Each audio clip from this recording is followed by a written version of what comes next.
अम्बेडकर अम्बेडकर अम्बेडकर अम्बेडकर अम्बेडकर अम्बेडकर। इतना नाम अगर भगवान का लेते तो 7 जन्मों तक स्वर्ग मिलता था। तो अच्छी बात है ना। ना सुनिए तो सुनिए ना। कैबिनेट को से निकाल देना चाहिए था, ये नहीं चलेगा। संविधान डॉक्टर भीमराव अंबेडकर के नेतृत्व में एक ऐसा संविधान सामने आया जिसने देश को बदल कर रख दिया। देश में एक आवाज़ बुलंद हुई, देश में हर किसी को बोलने का अधिकार मिला, देश में हर कोई आगे आया, पिछड़े वर्गों को सम्मान मिला। लेकिन भारतीय जनता पार्टी संविधान विरोधी पार्टी बताई जाती रही है और भारतीय जनता पार्टी ने अपने बयानों के जरिए ये साबित भी कर दिया। जब राज्यसभा में गृह मंत्री अमित शाह ने भाषण के दौरान बाबा साहेब भीमराव अंबेडकर को लेकर कुछ ऐसे शब्दों का इस्तेमाल करते हुए नजर आए जिसके बाद बाबा साहेब का अपमान माना गया।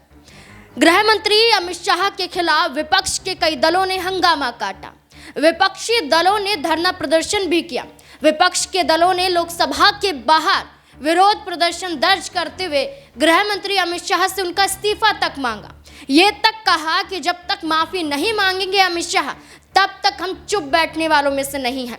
मुद्दा डॉक्टर भीमराव अंबेडकर का, मुद्दा गृह मंत्री अमित शाह का वो भाषण राज्यसभा में जो दिया गया, इसके बाद अमित शाह को घेरता हुआ पूरा देश नजर आया, हर कोई आवाज उठाता हुआ नजर आया। इतना ही नहीं, बाबा साहेब अंबेडकर के पोते ने भी ये कहा कि अमित शाह पुरानी सोच वाले हैं, इनकी सोच डॉक्टर भीमराव अंबेडकर के विरुद्ध में ही है। भीमराव अंबेडकर के विरुद्ध में गृह मंत्री अमित शाह ही नहीं बल्कि पूरी भारतीय जनता पार्टी है। इस पूरे मुद्दे को उठाते हुए अमित शाह को घेरा गया। लेकिन पहले वो सुनिए जहां अमित शाह बयान दे रहे थे, आखिरकार ऐसा क्या बोल जाते हैं जिसके बाद माहौल गर्मा जाता है। मान्यवर, अभी एक फैशन होगा, अभी एक फैशन होगा है अम्बेडकर अम्बेडकर अम्बेडकर अम्बेडकर अम्बेडकर अम्बेडकर। इतना नाम अगर भगवान का लेते तो 7 जन्मों तक स्वर्ग मिलता था। तो अच्छी बात है ना। ना सुनिए तो सुनिए ना, आप सुनिए ना, मैं बताता हूँ। हमें तो आनंद है कि अम्बेडकर का नाम लेते हैं। अम्बेडकर का नाम अभी 100 बार ज्यादा लो, परंतु साथ साथ में अम्बेडकर जी के प्रति आपका भाव क्या है ये मैं बताता हूँ। मान्यवर, अम्बेडकर जी को देश की पहली कैबिनेट से इस्तीफा क्यों दे दिया? अम्बेडकर जी ने कई बार कहा कि अनुसूचित जातियों और जनजातियों से हुए व्यवहार से मैं असंतुष्ट हूं, सरकार की विदेश नीति से मैं असहमत हूं और आर्टिकल 370 से मैं असहमत हूं, इसलिए वो छोड़ना चाहते थे। उनको आश्वासन दिया गया, आश्वासन पूरा नहीं हुआ, उन्होंने इग्नोरेंस के चलते इस्तीफा दे दिया। और एक श्री BC रॉय ने पत्र लिखा कि अम्बेडकर और राजा जी जैसे 2 महानुभाव मंत्रिमंडल छोड़ेंगे तो क्या होगा। तो नेहरू जी ने उनको जवाब में लिखा है, राजा जी के जाने से तो थोड़ा बहुत नुकसान होगा, अम्बेडकर के जाने से मंत्रिमंडल कमजोर नहीं होता है। मान्यवर, ये विचार जो खड़गे जी कह रहे हैं ना, क्या आपत्ति है? जिसका विरोध करते हो उसका वोट के लिए नाम देना कितना उचित है? क्योंकि अब अम्बेडकर जी को मानने वाले पर्याप्त संख्या में आ गए हैं, इसलिए आप अम्बेडकर अम्बेडकर कर रहे हो। मान्यवर, मुंबई के मेयर ने एक पत्र लिखा था कि मऊ में अम्बेडकर जी का स्मारक। अमित शाह के बयान के बाद विपक्ष के कई दल हंगामा करते हैं, कांग्रेस पार्टी प्रेस कॉन्फ्रेंस तक करती है और प्रेस कॉन्फ्रेंस कर कांग्रेस पार्टी का कहना होता है कि अमित शाह को इस्तीफा देना चाहिए। अब कांग्रेस पार्टी लगातार गृह मंत्री अमित शाह पर शिकंजा कसे हुए है और क्या कुछ अमित शाह के खिलाफ बड़ा बयान कांग्रेस पार्टी की तरफ से राहुल गांधी के जरिए, मल्लिकार्जुन खड़गे के जरिए जाहिर होता हुआ नजर आ रहा है। सुनिए जरा। कॉन्स्टिट्यूंट असेंबली में क्या घटनाएं घटी और कैसे सभी मेंबर्स ने अपनी सलाह उसमें रखी, इसका एक चिंतन और मंथन हो जाए और सारे देश के जनता को, युवाओं को ये मालूम करने के लिए सब लोग बढ़ चढ़ के हिस्सा लिया। लेकिन कल हमारे अमित शाह जी एक बात उन्होंने कही जो बहुत ही एक कंडेमेबल है। ये दुर्भाग्य है हमारा देश का कि किसी भी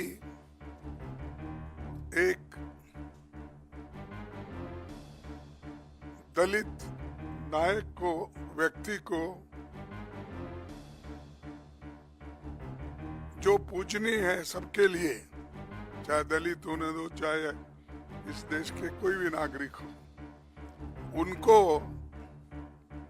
इंसल्ट करने की, उनको उनके बारे में टॉन्ट मारने की और अपोजिशन पार्टी के तरफ देखकर वो कहने का कि रोज उठ के आप क्या लगाए हो, डॉक्टर अंबेडकर अंबेडकर अंबेडकर अंबेडकर अंबेडकर।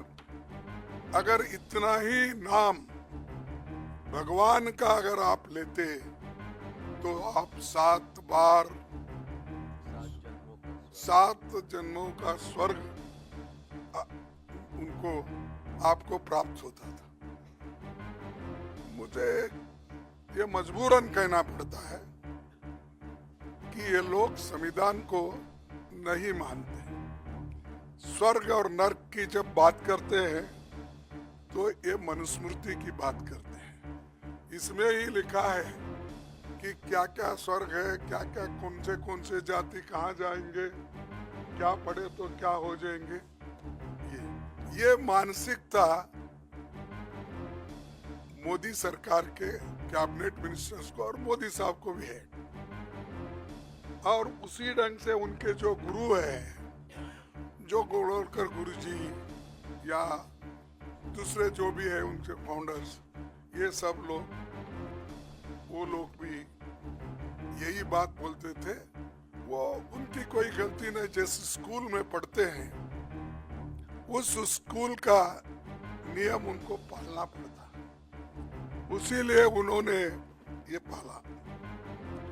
बार बार ये भी कहते हैं कि हमने, कांग्रेस वालों ने इंसल्ट किया अंबेडकर का, तो मैं तो पार्लियामेंट में पूरा बोल दिया हूँ किस ढंग से वो कांग्रेस को नीचा दिखाने के लिए, नेहरू जी को नीचा दिखाने के लिए, गांधी फैमिली को नीचा दिखाने के लिए वो बात करते थे। वही बात उसी ढंग पे फिर कल भी उन्होंने किया। लेकिन मुझे ताज्जुब हुआ, जो व्यक्ति ऐसी बातें बोल रहा है और सारे देश में टीवी पे ये बातें लाइव चल रही है, उनको प्रधानमंत्री बुला के टोकने के बजाय, अरे भाई ये ठीक नहीं है, बाबा साहब के बारे में तो हम खूब तारीफ करें, बहुत सी बातें बोले, लेकिन आपने क्यों ऐसा बोला? जिस आइडियोलॉजी को डॉक्टर अंबेडकर नहीं मानते, स्वर्ग या नर्क की बात उन्होंने कभी कही नहीं, वो बातों को लेकर उनके होम मिनिस्टर बात करते हैं, तो मोदी साहब उनको डिफेंड करने के लिए अब 6 ट्वीट उन्होंने किया, 6-7 मुझे मालूम, 6 ट्वीट्स उन्होंने किए। क्या जरूरत थी? अगर आप बाबा साहब के बारे में अगर कोई गलत बोलता है, उसको अपने कैबिनेट से निकाल देना चाहिए था, ये नहीं चलेगा। लेकिन दोनों बड़े गहरे दोस्त हैं, एक दूसरे के पाप को सपोर्ट करते हैं, और इन्हों अगर कोई पाप किए तो वो सपोर्ट करते हैं, उन्हों अगर कोई पाप किए या गलत बोले तो मोदी साहब सपोर्ट करते हैं। तो इसीलिए मैं ये जानना चाहता हूं मोदी जी के ओर से, जो व्यक्ति और जिस संविधान की आप यहाँ पर जो चर्चा कर रहे हैं, इस ग्रंथ को पवित्र मानकर आप सबको कह रहे हैं, हालांकि ये संविधान उन्होंने कभी इसको सम्मान नहीं दिया, इसका तो बीच में मत बोलो, इसमें तो उन्होंने तैयार होते ही रामलीला मैदान में जलाया और उसका हम जो देश के लिए झंडा बनाए थे, तिरंगा झंडा, उसको भी उन्होंने नकारा और वो ये चाहते थे ये संविधान अपना नहीं है, ये संविधान सिर्फ जो मनु के लॉ है वो संविधान लाइन उस लाइन पे नहीं है, इसीलिए हम इसको मानते नहीं। इसीलिए नेहरू जी का फोटो जलाए, गांधी जी का जलाए, अंबेडकर जी का जलाए, सबकी फोटो जलाए और तिरंगा झंडा को भी उन्होंने तिरस्कार किया। वही माइंड में है उनका, उसी लिए तो डॉक्टर बाबा साहब अंबेडकर के लिए उन्होंने ये बात की। अगर एक आदमी उनके लिए अगर उसके दिल में श्रद्धा होती, अगर उनके लिए स्वाभिमान अभिमान होता तो ये बात कभी वो व्यक्ति बोलता नहीं था। तो इसीलिए हम चाहते हैं कि हमारे अमित शाह राजीनामा देना चाहिए और मोदी जी को अगर थोड़ा सा भी बाबा साहब अंबेडकर के बारे में श्रद्धा है तो रात के 12 बजे के अंदर वो निकाल देना चाहिए, उनको ड्रॉप कर देना चाहिए, बर्खास्त कर देना चाहिए। तो हमारी डिमांड ये है कि जो व्यक्ति संविधान का शपथ लेके अंदर आता है, मिनिस्टर बनता है, मेंबर बनता है, अगर उस संविधान का अपमान करता है तो उसमें उसको कैबिनेट में रहने का कोई अधिकार नहीं। अभी कहा गया है कि आखिरकार अब क्या होगा, क्योंकि इस पूरे मामले को घुमाने की कोशिश तो की गई, मुद्दा उठता है बाबा साहेब से, लेकिन बन जाता है धक्का मुक्की कांड से लेकर। धक्का मुक्की कांड से इस मुद्दे को जोड़कर देखा जाए तो जब विपक्ष संसद के बाहर विरोध प्रदर्शन करता है तो वहीं यह आरोप लगाया जाता है कि लोकसभा नेता प्रतिपक्ष राहुल गांधी के धक्के की वजह से भारतीय जनता पार्टी के प्रताप सारंगी को धक्का लगता है, जमीन पर गिर जाते हैं, सर पर चोट आती है, राहुल गांधी के खिलाफ एफआईआर तक दर्ज हो जाती है और राहुल गांधी के खिलाफ लोकसभा से निष्कासित करने तक की मांग उठ जाती है। अब पूरा मुद्दा बाबा साहेब से उठता है लेकिन राहुल गांधी पर जाकर खत्म हो जाता है। देखना होगा क्या यह मुद्दा यूं ही शांत हो जाएगा या विपक्ष अमित शाह से माफी मंगवा कर रहेगा। क्या लगता है आपको इस पूरे मुद्दे को लेकर? अपनी राय कमेंट सेक्शन में जरूर दें। देखते रहे SPN9 न्यूज। धन्यवाद।